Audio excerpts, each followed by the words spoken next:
This is the Big Friendly Swim podcast. I'm the Big Friendly host, and today's guest is an individual Olympic bronze medalist and a relay gold medalist, David Plummer. How are you? Doing well. How are you? I'm doing good. Thanks for being here. Yeah, thanks for having me. So, talk to me about your first Olympic trials, which was in 2004, where you narrowly missed making finals. I believe it was 2/100ths of a second was the margin that kept you out of finals.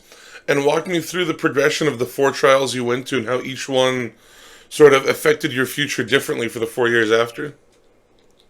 Yeah, it's a big question. I was doing it for a long time, and throughout my career, I was probably known more for not making the team than making the team. But 2004 was actually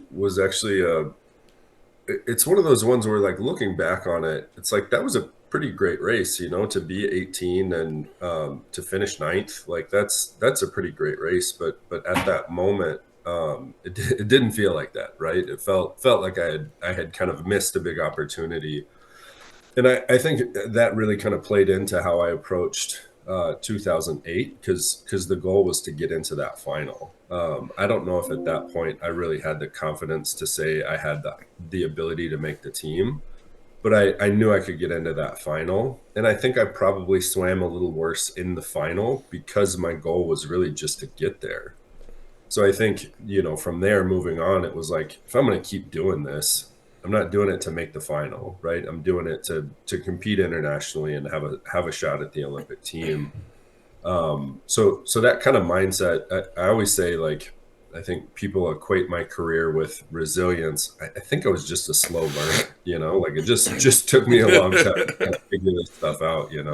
Um, and that definitely played into how I approached 2012, and kind of the heartbreak that was 2012, and lucky to be able to continue doing it and have support to continue doing it through 2016, and getting on the team and making it to Rio.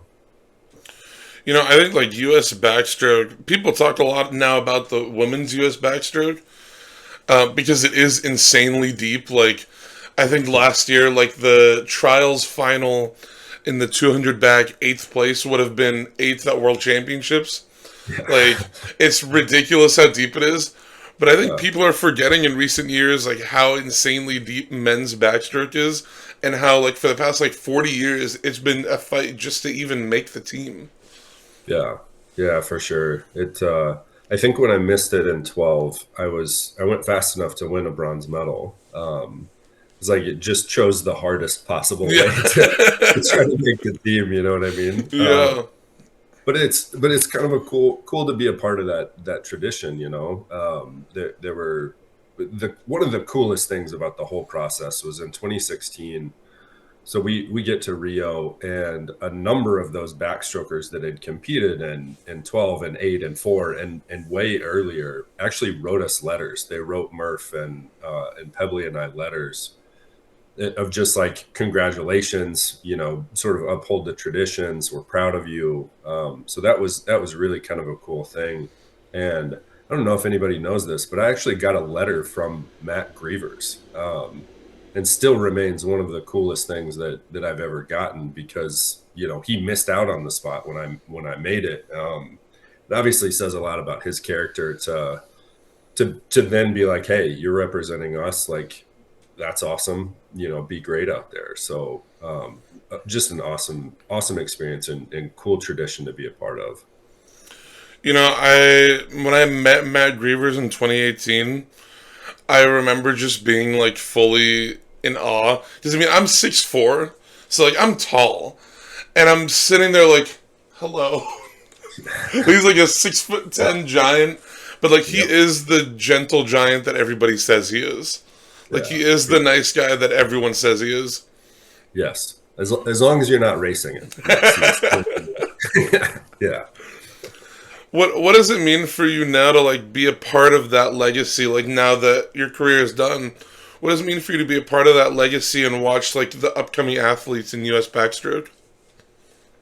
Yeah, I mean, it's an honor. I think just being a part of kind of a Olympic legacy of Team USA and Team USA swimming, which, I'll kind of argue with anybody is the best team in the world. We've kind of dominated the sport with a few exceptions over the last 100 years. So I think it's pretty amazing. But the cool thing is it's in such good hands. Like so many people kind of come out of the woodwork and do these amazing races, kind of going into trials and then at trials, and there will be a lot of names that we know about, and then there will be those people that we haven't heard of that are just going to come out and do something amazing and kind of live up to all of the work that they've put in. And that's what I think is most exciting about trials, about swimming in Team USA.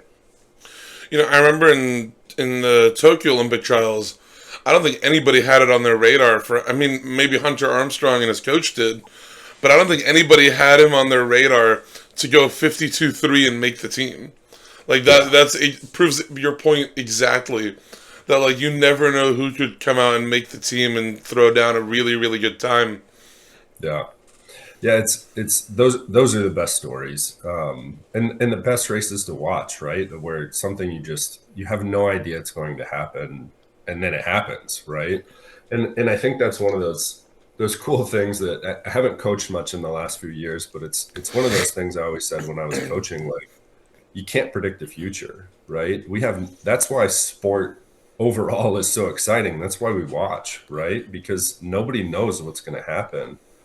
And I think as athletes, a lot of times we're sort of trying to predict the future, right? We're saying we're definitely good enough or we're not good enough. When the best thing to do is just live in that moment and kind of trust the training and trust the process that you've been through. And great example of someone being able to do that and doing it at a really high level. And I think it speaks to like the depth of U.S. backstroke that like someone like Jacob Pebley, I think people forget he was fourth at those 2016 trials, and he went like 52-8. Like Hmm. and it easily could have been somebody like him who had ended up moving up and making that team.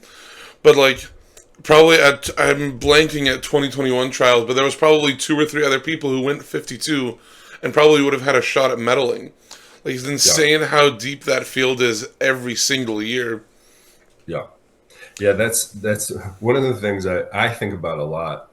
Like I missed the team in 12 by I think it was 0.12 seconds, but I was actually closer to fourth than I was to second. Ben Hessen, I think, was like 4/100ths behind me or something like that. So just crazy how it happens. And yeah, like you said, could be anybody in that moment. Yeah. I'm remembering another example of like Reagan Smith at the time was the world record holder and missed out on the 200 backstroke just because Ryan White and Phoebe Bacon had a phenomenal swim. Yep. Yeah. So at Can't take the anything for granted for sure. yeah, exactly. Like you could be the world record holder and you could be locked out. Yep. So at the 2012 trials, after placing third, I'm wondering if like immediately the thought was Rio 2016, or if there was some time before you came to that conclusion that you wanted to try again. Yeah, I think I don't know. It's tough to say, right? Because it's like you have that moment, you kind of have the heartbreak, you go through it all, and I actually took I think it was like almost 4 weeks where it's like right, you plan on making the team, so your schedule's kind of clear, right? Yeah. My wife was starting her first job as a physician. She was going into residency. And I was like, if I sit around here for a month with nothing to do, like I'm going to drive us both crazy. So I took off on this big sort of camping road trip around the western side of the country, and I think the big thing for me was just I knew I had more in me. Like if that would have been my best race, and I would have been like, man, I hit everything right, everything went like I trained for it to go. I think it would have been a lot easier to say, that's it. I need to kind of move on and look to the next thing. But I did not feel that way. I did not feel like I had my best race. I didn't feel like I put everything together the way I needed to be able to kind of walk away knowing that I had my best race. So, like, consciously, I have no idea when I when I made the decision. But I do think subconsciously I knew that like that wasn't my best. I wanted to walk away knowing that I had kind of gotten everything out that I could. Um, so I think in that sense I knew, you know, pretty close to when it was over that I wanted to try again. I think that mirrors a lot of what Michael Phelps said when he talked about his decision to come back in 2016. And I think swimming with that mindset of knowing like I have more to give, and it kind of gives you a little bit of freedom in like how you train and how you compete, because you at that point I feel like you're giving it your all. Yeah, I think so. I mean, I think the big thing that changed for me was like it, going into 2012, I was just so like I was just a bundle of nerves, right? Because at that point, like swimming was really the only thing I was doing. I'd just gotten married, but it was this massive, massive thing in my life where there really wasn't much room for anything else. So it's like if I don't make the team, what does that mean about these last 4 years? You know, like I spent all of this time doing this. Are those years wasted if I don't swim well? And I think it just created just sort of a powder keg to to be really anxious going into that meet. And I think that a lot of things changed over the next 4 years. Like I became a dad. I started doing other things professionally to try to kind of prepare for like what comes after swimming. And I think all of that kind of lessened the pressure of like, I mean, to your point, I was trying to swim free, right? Like I'm trying to swim, sort of where I don't really care about the outcome, right? Like obviously I care. I want to make the team. I want to win a gold medal, but it's not going to make or break who I am as a person one way or the other. And I think, all of those changes in my life helped do that a little bit more going into 2016 than into 2012. I like distinctly remember because I've watched that Olympic trials race probably hundreds of times. The 100 backstroke final. I distinctly remember. I think it was Dan Hicks who was like, David Plummer, father of two. This is it for like said it so dramatically, but like I can hear that so clearly in my brain because like I used to watch those Olympic trials races like every single day. But I think you're Yeah. you're exactly right. Like having other things in your life definitely helped like lessen the pressure and lessen the anxiety. Because at least then probably like in the back of your mind you knew like even if I don't make the team, I have these amazing things waiting for me when I get back. Right. For sure. And it did. Made it a lot easier. Not easy, right? There was definitely still some anxiety going into that race, but and I remember too, like just being there and sort of handling things different through prelims and semis, right? Like I remember, so my best race through 2016 was in semifinals at trials. That's where I went my fastest time. And I remember very clearly because I think I was seated first, so I was in the second final. The first final was actually Murph and Grievers. Um, and I remember watching them go, and it was like I got to do something.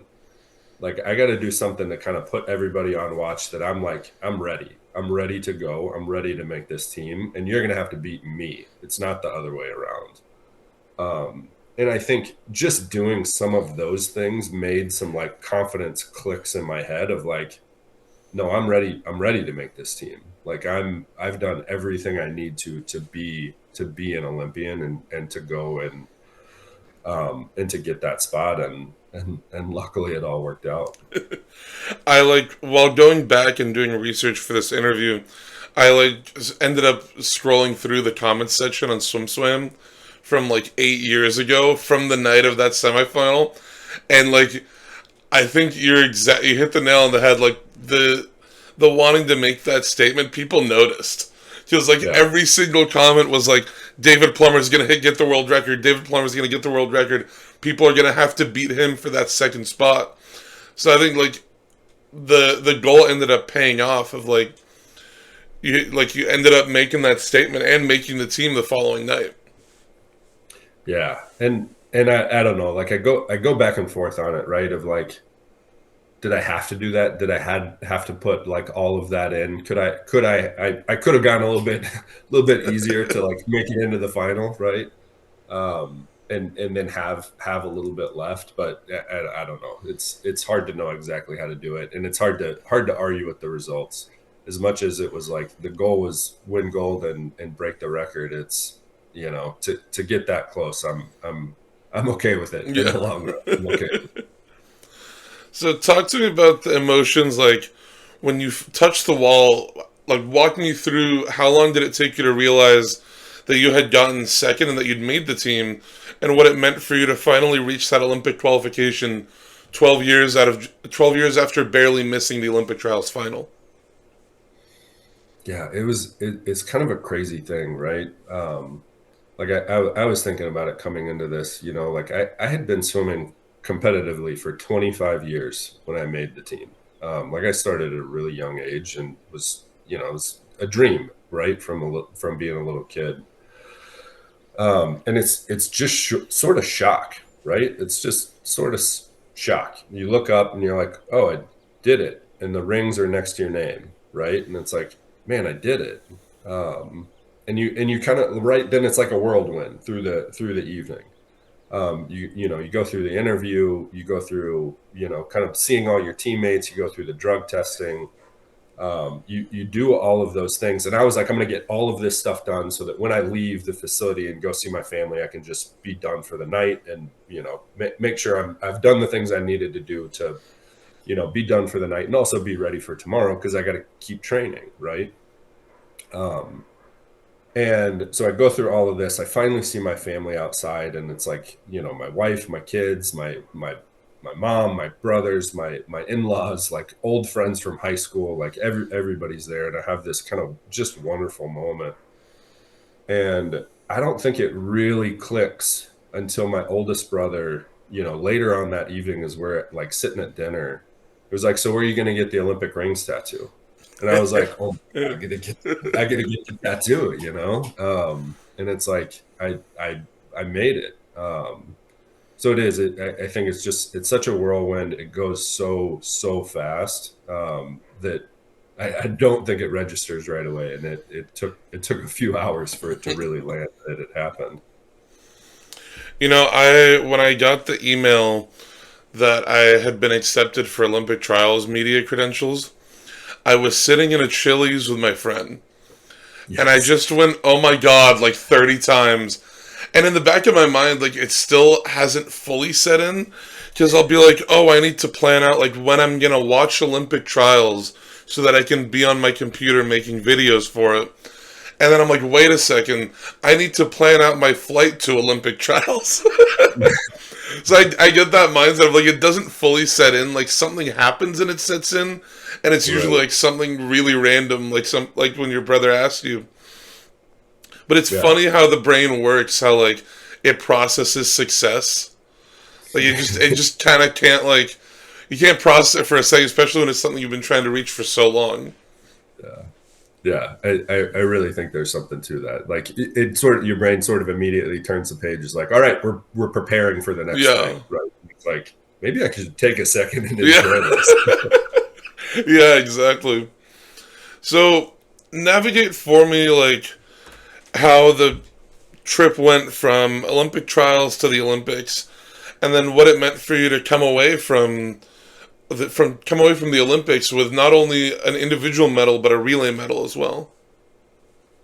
Yeah, I mean, I like talk about whirlwinds. Like it all just happened so fast, and it's I don't know. It's kind of crazy too. With like I had two kids at that point. One of them he's about to turn 8 years old, like tomorrow.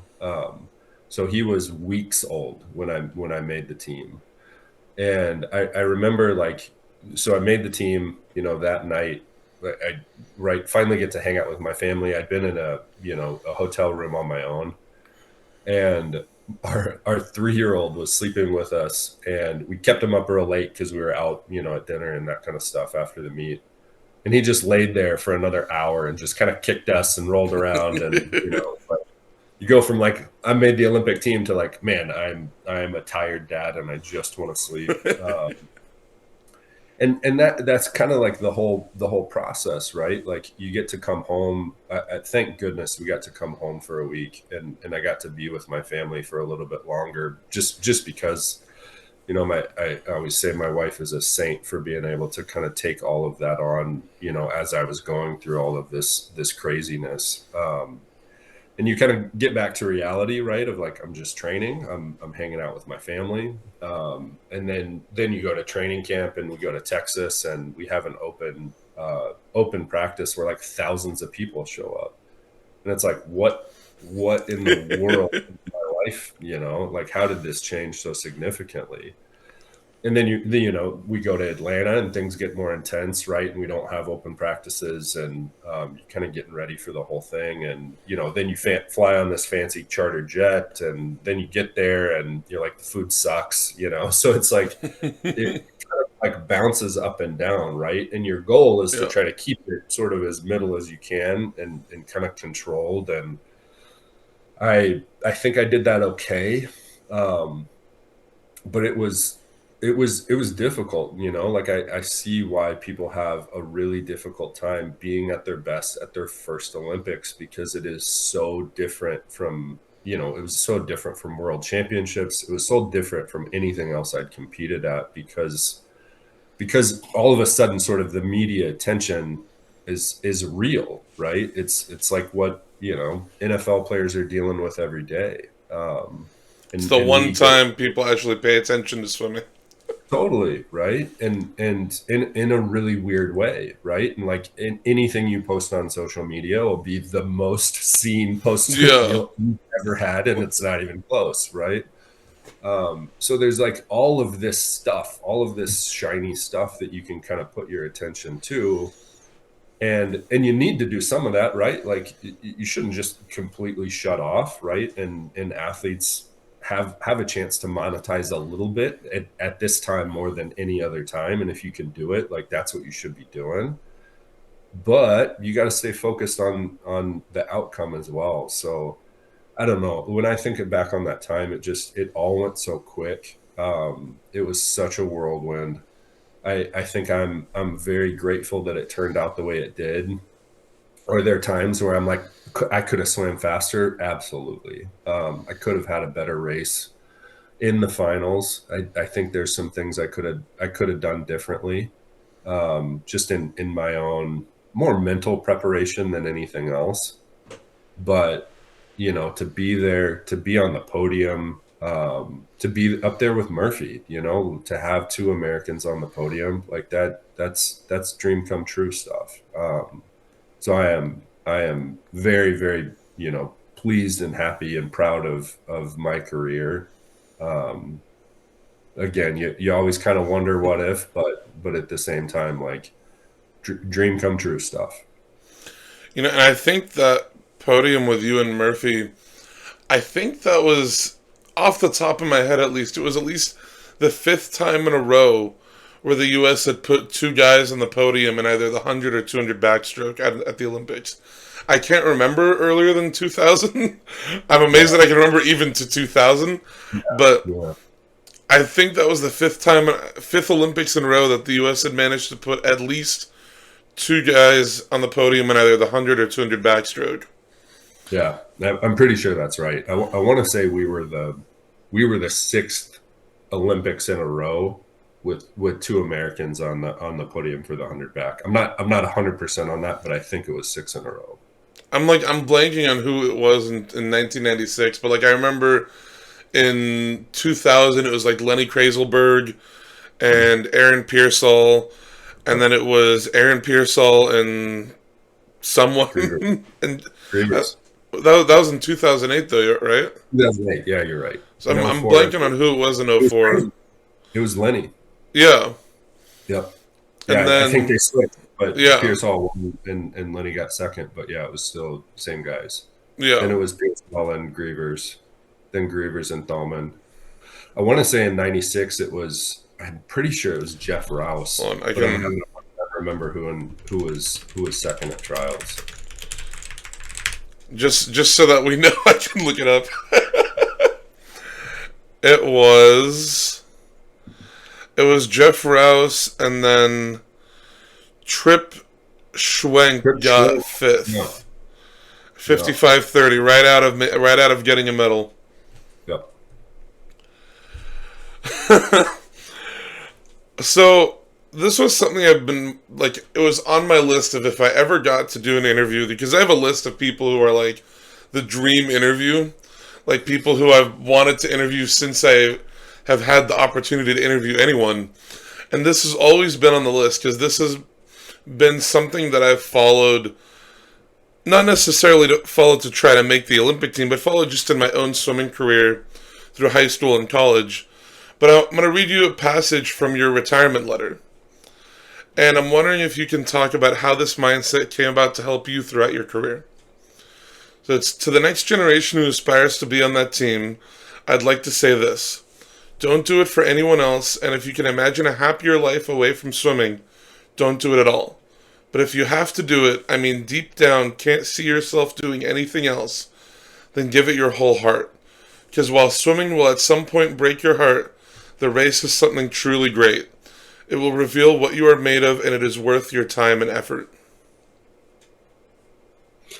Yeah, well, first of all, it just warms my heart that someone actually read that letter. I appreciate that.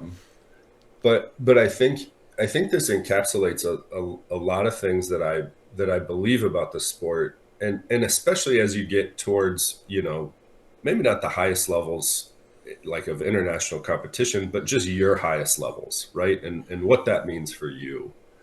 Um, I think that when you think about what it takes to be your best, right, and to really like live up to your potential, I would argue that like 99.9% of people do not live up to their potential, and even people who are like the best of the best, right? I think even they would tell you they have little bits more at different points in their career, right? Like actually living up to your potential is a really, really rare thing.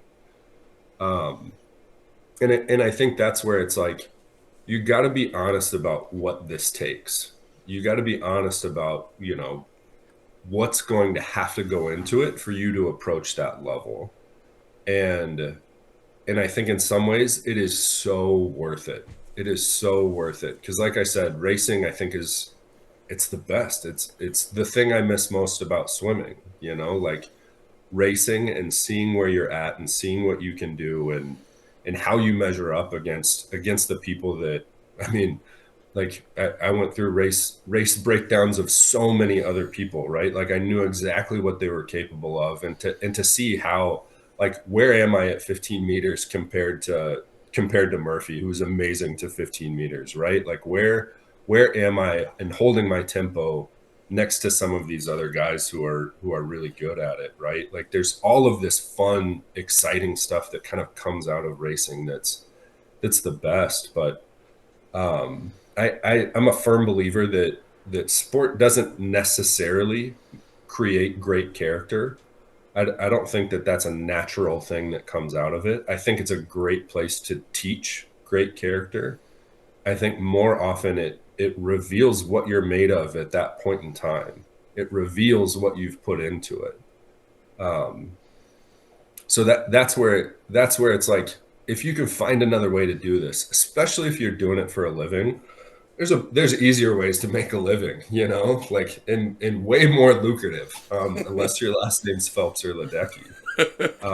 There's a lot of different ways to do it and to be really happy and to get a lot of joy out of life. And I got to that point where I was like, eventually I'm going to do something else, but right now, this is what I want to do. Um, so that's where it's like, there's sometimes too where you like you almost feel selfish for doing it. It's like, why am I really doing this? why, like, you know, especially those last 4 years, it's like I'm a dad and I'm making not a lot of money. I could do just about anything else and make more money. Um, so it's like, why am I really doing this? And until you're ready to answer that question with a really honest answer that you believe in and you can get behind, I think it's hard to get to that level. So I think I'm rambling around with a lot of this stuff, but I do think that if you want to compete at that level, you have to be willing to go as hard into it as you possibly can without, you know, kind of to the point we made earlier, without making it the only thing in your life. You have to give it the attention that it needs, but you also have to be able to set it down a little bit and spend time with friends and spend time with family and know that your value is bigger than just your performance. And I think that's really what I was trying to get across of like, this is a heartbreaking journey, even for the people who are the most successful, right? You can look at the careers of people who look like they came out of nowhere and shot up like an arrow, right? Like I think about Reagan Smith and that world championships she had, where it's like all of a sudden, right? She wins the 200, right? In a world record time. Yeah. She leads off the relay, right? And I'm pretty sure it was a world record time. Yeah. And then the relay breaks the world record. And I'm sitting there thinking like, I hope somebody's telling Reagan to just like we were talking about, right? Take a minute and enjoy the hell out of that moment because that stuff that stuff doesn't happen. Like think about how many times did Phelps have a meet that was that good? Like maybe like 2007 and '08, and that was it. Yeah, right? Maybe twice. Yeah. We're talking about the best competitor in our sports history, and he maybe hit it twice. You know, Ledecky, same thing. Maybe you can point to one or two meets where she was at that level. So I do think that this it's just a heartbreaking thing where you take on so much risk. You take on so much risk to say I want to be the best. And I walked away having never been the best, and that was my goal. But it was I can still say it was worth it because of the way I approached it, because of the things that I learned through it, because of the people that I met through it. So I think we just got to be as honest as we can about like, what are we saying? What are we asking you to do? What are we putting on ourselves? And I think if we can do that and we can sort of accept it, it makes the path a lot easier and a lot more honest, a lot more meaningful. You know, I think a lot of what you've said mirrors my conversation with Nathan Adrian like 2.5 years ago now. Um, but when I asked him like if 2021 Olympic trials was your last race, if that's the last race you ever do in your competitive swimming career, did you accomplish everything you set out to, or was there anything that like kind of was left on the table that you still hope to do? And he told me flat out, he's like, if I never compete again, if I never race again, I'm happy. Like, and I think like with everything that he went through, like because he had a cancer diagnosis, he had a kid, two completely opposite ends of the spectrum. Right. But there's also a famous quote from that I have on my wall somewhere. It's over there. But talking about like it can be anybody who gets their hand on that wall. It matters who's the person who can do it on the day. It doesn't matter if you're the world record holder. It doesn't matter if you're the Olympic champion. It doesn't matter if you're the reigning Olympic gold medalist going into an Olympic trials final. It can be anybody who gets their hand on that wall, and it can be for a variety of reasons. But like I think there's a lot of similarities in what you said and like some of the things that he talked about, which just speaks to the quality of like both of you, to like the character of both of you. But I think that it just reminded me a lot of stuff that he said. Well, being compared to Nathan Adrian is probably about the best compliment you could give me. So I appreciate that. Nate's awesome. But I think that's right. You know, like I think about there's two stories that come to mind. The first is I'm pretty sure it was 2004. I'm not positive, but I'm pretty sure. Or sorry, 2000. Lenny Krasenberg makes the Olympic team. I remember watching his race at, like watching TV. They put the microphone in front of him. I mean, I'm pretty sure he's the world record holder at the time. And they asked him how he felt, and he was like, I'm just relieved. This is the world record holder going through a meet he is absolutely expected to win on his way to an Yeah. Olympic gold. And he's relieved, right? Because he knows what it takes. He is well aware of what it means to get there.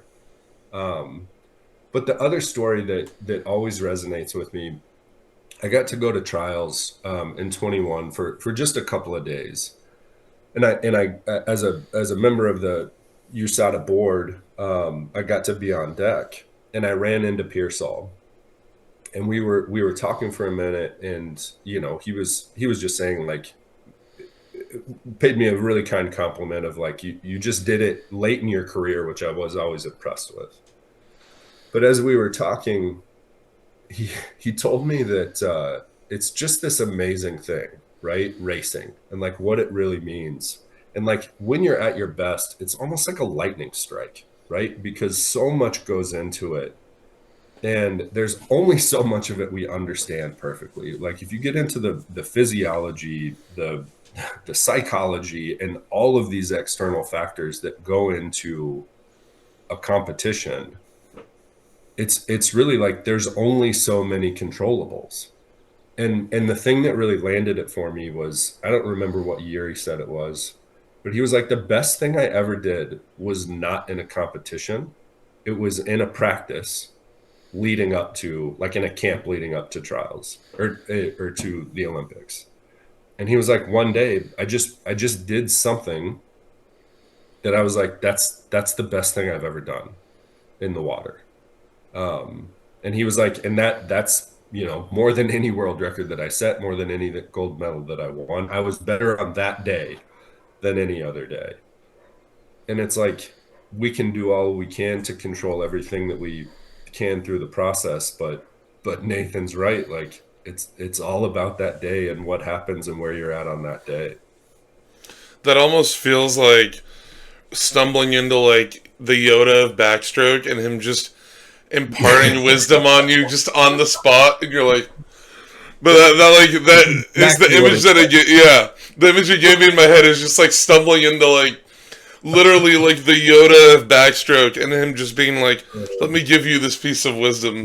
Here's what you need to know. I mean, like I like every time anybody brings up Aaron Piersol, it's always in the same sentence. Is like he's an incredibly wise person, but also like how like chill of a guy he is.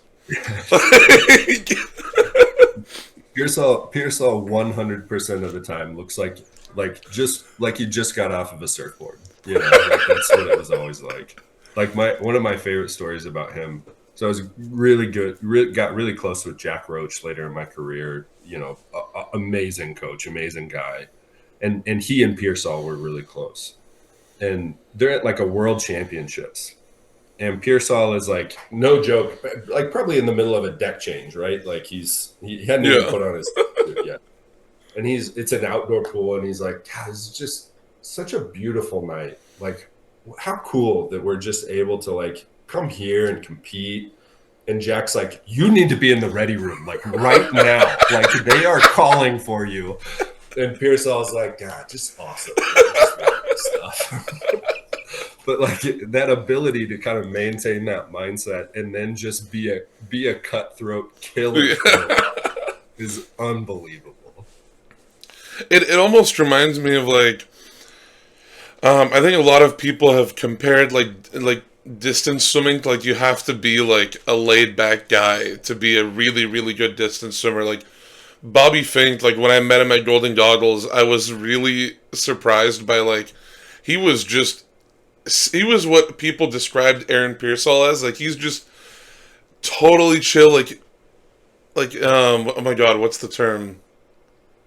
Like Zen, just hanging out, So I think Aaron Piersol reflects a lot of that, where like he's just kind of a chill dude, like he's just going with the flow. But that situation almost sounds like it would come out of like a swimming sitcom with like just yelling at him like you need to be in the ready room, and in the back they're like Aaron Piersol.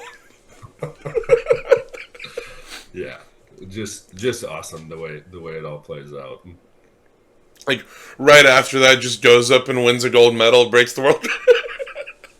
That's what he does. That's what he does. So now that you're retired and like you're enjoying time with your family, and you've had this time to reflect over the past 8 years, what are some of the happiest memories for you? Besides, I mean, I'm willing to wager a bet that, or I guess that probably one of them at least is making the Olympic team. But what are some of the happiest memories that you have looking back on your swim career? Yeah, I mean that moment outside, the stadium in Omaha will always be up there. As I've thought about this over kind of the course of my career, the stuff that always stands out is like those moments where we had team success. Whatever that meant, right? Like there were moments on the international stage where like we weren't supposed to compete very well, right? We weren't supposed to be very good in 2016. We were supposed to be vulnerable, and we just blew everybody's Yeah. expectations out of the water, right? But even moments in college, right? When I was in college for the University of Minnesota, we won two Big Ten titles, and both of them came down to the 400 free relay. And one of them we were very much favored to win, and one of them we were not. We had to beat Northwestern when Grievers and Boobles and all of those guys were Bruno Barbich, right? The guys that had won the 100 free and were, favored to win events at NCAAs. We had to get past them to win the team title. And I think those are the moments that really stand out of like, we all did something to kind of make this happen. Even high school swimming, man, I enjoyed high school swimming so much. We had so much fun competing and being a part of the team. And I think that sometimes gets missed, right? As we think about kind of the individual sport and the effect that we can have on each other. And I think this was one of those things that Nathan always talked about when we were on the team. He was like, you have a responsibility on Team USA, right? Like you can't just put the blinders on and not see anything else going on around you. Like you have to notice what's happening. And if you see something good happening, you have to go tell that person that you saw it.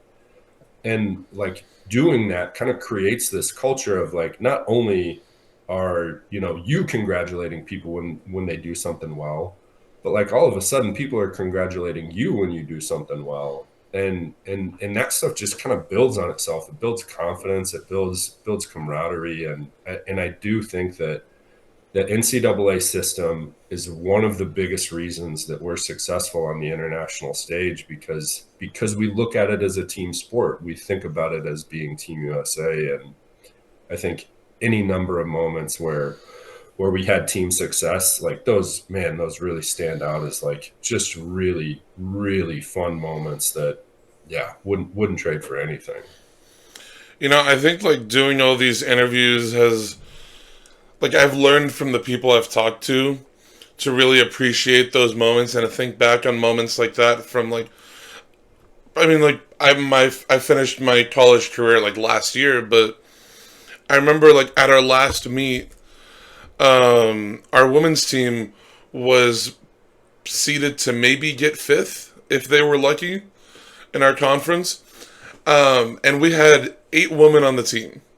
So it was they didn't even have enough for a B relay half the time, and there was a number of people who barely squeaked into a final. Like got 8th place in the morning, and then moved up to 7th or 6th in the final.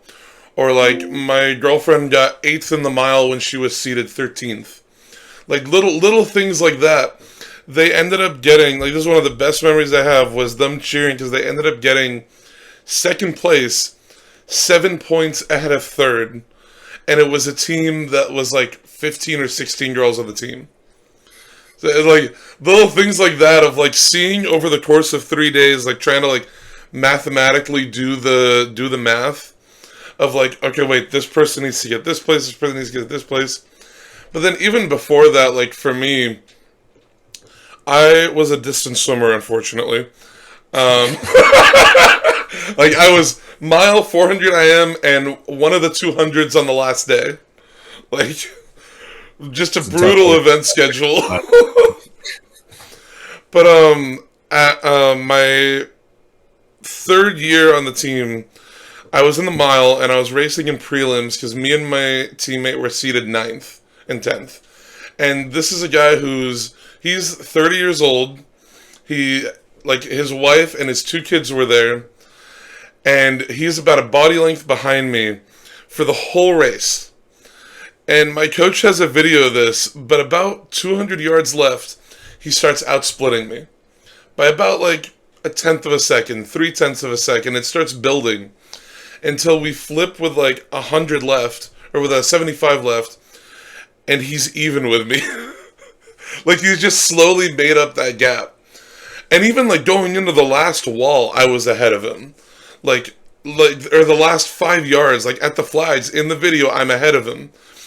And he touches the wall 6/100ths of a second ahead of me. And I think that will be the only time in my life that I will be over the moon happy to lose a race. Because, like, I mean, I dropped like a minute, like, from my best time. So it was a fantastic race. But the only thing that I remember, even now, 2 years later, is just the overwhelming feeling of joy that this was the person that I was racing. This is the person who beat me, and just giving him a hug after the race. So I think you're like those memories and those moments with the team are the ones that stick around the longest. Yeah. I think that's awesome, man. And those moments they happen a lot, right? Like maybe not to us individually, but like if you're looking around and you're paying attention, those moments are happening all the time. And that was one of the most fun things about coaching, right? Is seeing those kids have those moments, those aha moments, and get behind each other and do something that they've never done before. And I can remember like maybe the worst international competition I ever had was actually in 2015. I got really sick going into world championships. I think I lost almost 10 pounds going in like the couple of weeks leading up, and just competed terribly, like super disappointing. And it was like training had gone so well that year. So it was like just extra heartbreaking, right? But I remember like just being done and then going upstairs and watching Connor Yeager in the 800 freestyle and just being like, this is amazing. This is the best thing ever. Like he's having this awesome race. I think he broke the American record. Did he And end up it's winning just, a medal in that? I think so. I want to say he was second or third. And just like beat expectations, right, Yeah. for the race. And everybody was so stoked. And it's like, man, everything's not bad, like there's always something good happening. And as much as your personal goals matter and all of that stuff matters, and winning and losing, like there's lots to be gained and learned from those things. There's so much joy that can be had from like Yeah. those team moments and with the people that you care about and you're trained with and you put the effort in with, and that stuff is the best. And like you talked about like going up and seeing Connor Yeager win a medal in that 800 free. That same guy, his name is Sean. We call him Sean Nasty. It's a term of endearment because he's like a monster in water polo. But that same guy, Sean Nasty, 20 minutes later, I watch him get up on the blocks and run down a guy in the 200 fly. Do the exact same thing that he did to me. Run down a guy in the 200 fly in the last 5 yards. So then, like, at that point, like, the thought in my brain of this person just beat me was completely gone. It was, my teammate just did something awesome. Yeah, right. He had a day, Yeah. right? He had a day. Sean is nasty. I like it. But you talked about, like, the coaching and, like seeing the look in swimmers' eyes when they finally, like, get it all together. or like realize like that something can work, or realize that they can do something. And it was quite literally last night. I was on the pool deck coaching, and there's two girls in our oldest group who are both like 14. They're the oldest kids in the group. And I had them doing like, I think it's called Indiana IM, like the 750s, 50 fly back, 50 back, 50 back breast, and then like just continuing that pattern until you get to 50 free. And then I had them go 100 IM for time, 100 easy, and 100 IM for time. All in the span of like 10 minutes was those three 100s. And one of the girls they were both just fully like, we cannot do this. But one of them, my like, trying to confidence booster, it got through. Like, she listened to me and at least tried. And she ended up going like 2 seconds off of her lifetime best time on both 100s. And I saw that look in her eyes of like, she told me like, it's going to be a great summer. Like, I saw the look in her eyes of like, okay, I'm buying into this. I can do this. That feeling, you're exactly right, is like, it's a great feeling when it happens. When as a coach, you can see the athletes buy into that mindset. It's so cool. It's so cool. And just getting to be a little part of that joy of their development. Yeah, it's the best. And on the topic of that mile, a year later, I lost the same race by 13/100ths of a second. But again, I dropped like 40 seconds. It was to a guy on a different team, but like, I'm still friends with the guy, and like, and that was a race where we were stroke for stroke the entire time. So it was like, I even more wanted to win it, but like, I can't be mad at dropping like a minute and 40 seconds over the course of a year in the mile. Like, but like, a part of me is always gonna look back and be like, I lost 3,200 yards of racing by 19/100ths of a second. It's just unhelpful math. Yeah. Don't even do math. Like, it's just... David, that is everything I've got for you. Thank you so much for sitting down with me. Yeah, absolutely. Thanks for having me. I really appreciate it, and keep up the good work. I'll be excited to kind of follow along as we get closer to trials and into the games here. Thank you. I'm really excited. It still hasn't... I don't think it's fully going to set in for me that I'm going to Olympic trials until, like, I'm on the plane going to Olympic trials. But I'm excited to, like, meet the people there that I've interviewed and, like, just be a part of the whole thing. Like, the long-term goals is, like, being at... Because the 2026 Pan Pacs are going to be in LA. And then 2028 Olympics are in LA. So those are the long-term goals in the back of my mind. But right now, I'm just going to enjoy, like... I mean, I took the semester off of school to do this, with this goal in mind. So it's like, just going to sit back and enjoy the ride and enjoy what's happening. That's awesome. The best thing is you're gonna have that aha moment like 8 times. Yeah. You'll be on the plane. It'll be, when you get into the facility, it'll be, when you talk to, an athlete that you're excited to talk to, it'll be running into a coach or something like that. It'll happen a bunch of times, and it'll be great every time. But yeah, keep working hard, keep having fun with it. I'm having so much fun. Like, every day I wake up and I'm like, wait, people want to see me just talk about swimming? Like, people want to just have fun talking about swimming? Awesome. That's great, man. That's great. I'm glad to hear it. Thank you so much for sitting down with me. You have a fantastic rest of your day. You too, buddy. I appreciate it. Take care. You too. Thank you.